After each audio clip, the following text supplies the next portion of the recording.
MK jewellery বৰ্তমান সমগ্ৰ অসমৰ এটি চিনাকি নাম MK জুৱেলাৰী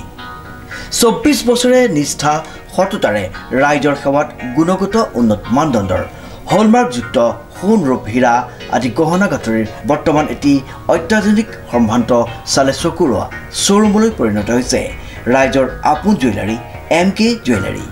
বিয়া বাৰু জন্মদিন বা অন্য কোনো বিশেষ মুহূৰ্তত আপোনজনক যদি সোণ ৰূপ হীৰা বা অন্য যিকোনো গহনা উপহাৰ দিব বিচাৰে তেন্তে MK জুৱেলাৰীক সদায় পাব আপোনালোকৰ কাষত প্ৰিয় গ্ৰাহকসকলৰ যদি সোণ ৰূপ বা দাম আদি গহনা গাঁথৰিৰ কোনো সমস্যা থাকে তেন্তে আমি আমাৰ নিজা কাৰখানাত ততাতৈয়াকৈ গ্ৰাহকৰ সুবিধাৰ প্ৰতি লক্ষ্য ৰাখি তৎক্ষণাত সমাধান কৰোঁ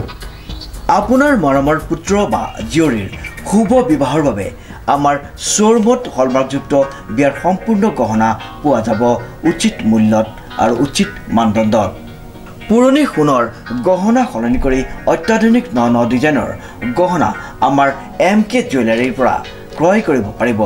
প্ৰিয় গ্ৰাহকসকলক সম্পূৰ্ণ বিশ্বাসযোগ্যতাৰে আমাৰ শ্বৰুমৰ পৰা কোনো অসুবিধা নোপোৱাকৈ সেৱা আগবঢ়োৱাই আমাৰ একমাত্ৰ লক্ষ্য গতিকে আজি সপৰিয়ালে আহক আমাৰ শ্বৰুম MK জুৱেলাৰীলৈ আৰু লৈ যাওক আপোনালোকৰ সপোনৰ গহনা গাঁথৰিসমূহ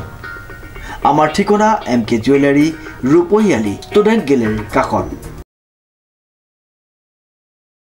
অসমৰ বিভিন্ন ঠাইৰ দৰে যোৰহাটতো স্বৰ্গৰথৰ প্ৰচাৰ অনুষ্ঠানত ৰাইজৰ ব্যাপক সঁহাৰি 7 জুনত চিত্ৰগৃহলৈ আহিব ৰাজেশ ভূঞা পৰিচালিত নতুন অসমীয়া ছবি স্বৰ্গৰথ ML টেলিভিছনৰ প্ৰাইভেট লিমিটেডৰ বেনাৰত ছবিখন প্ৰযোজনা কৰিছে ডক্টৰ সঞ্জীৱ নাৰায়ণ আৰু ডক্টৰ অক্ষতা নাৰায়ণে এজন স্বৰ্গৰথৰ চালক 3 জন যুৱক আৰু 2 জন আৰক্ষীৰ লোকৰ দৈনন্দিন জীৱনে এদিন হঠাৎ কি মূৰ লয় তাৰ ওপৰত নিৰ্মিত এই কাহিনী লগতে তেওঁলোকৰ জীৱনৰ জড়িত হৈ থকা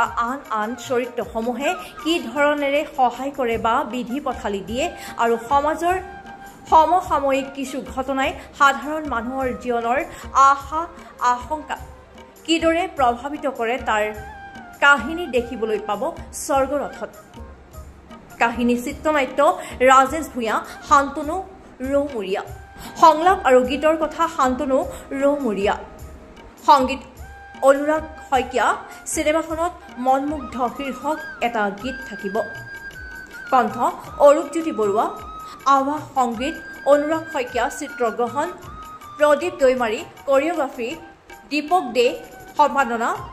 প্ৰতিম খাউণ্ড ৰাজা কলা নিৰ্দেশনা জ্যোতি শংকৰ ভট্টাচাৰ্য ৰূপসজ্জা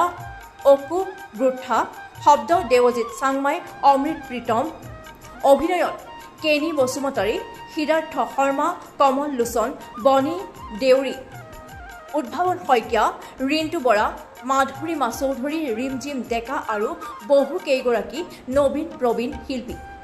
ছবিখনৰ গীতৰ দৃশ্যত নাগাৰা নামেৰে জনপ্ৰিয় হোৱা শিল্পী কৰিশ্মা নাথকো বিশেষ ৰূপত দেখা যাব অসমতে নহয় বিশ্ব দৰবাৰত ফলকনি তুলিছে আৰু ইয়াৰ ব্যতিক্ৰম নহ'ব আমাৰ স্বৰ্গৰথ ছবিখনো এটি গীতে গোটেই ভাৰতবৰ্ষত অসমত ফলকনি তুলিছে সেই গীতটি এটা খুবেই ভাল আৰম্ভণি স্বৰ্গৰথ আৰু আমি আশাবাদী যে অহা 7 জুনত মুক্তি পাবলগীয়া এই ছবিখনে পুনৰ যি ধাৰা আছে প্ৰাগ নিউজৰ সেই ধাৰা অব্যাহত ৰাখিব আৰু খুব এটা সুন্দৰ ছবি হ'ব স্বৰ্গৰথ আৰু আমাৰ লগত আমাৰ গৌৰৱ আছে আৰু ইতিমধ্যে প্ৰযোজনতা লাভ কৰা সিদ্ধাৰ্থ শৰ্মা কেকে আৰু আমাৰ পঞ্চীও আছে সকলোকে শুভেচ্ছা জ্ঞাপন কৰিছোঁ আৰু এটা বাক্য নাই হাতটো আচলতে খুব ডাঙৰ মেটাৰ কৰেতো গোটেই 7 জুনত আহিব চিনেমাখন ইমান মানে গানটোৱে ইমান আদৰি লৈছে আমাৰো এটা আত্মবিশ্বাস যে ৰাজেশ ভূঞা ডাঙৰীয়াই আৰু সঞ্জীৱ নাৰায়ণ দেৱে যে বেয়া বস্তু এটা নেদেখুৱায় আৰু এটা খুব সুন্দৰ কাহিনীৰে এখন ধুনীয়া চিনেমা চাব আপোনালোকে Your report, News Now 24/7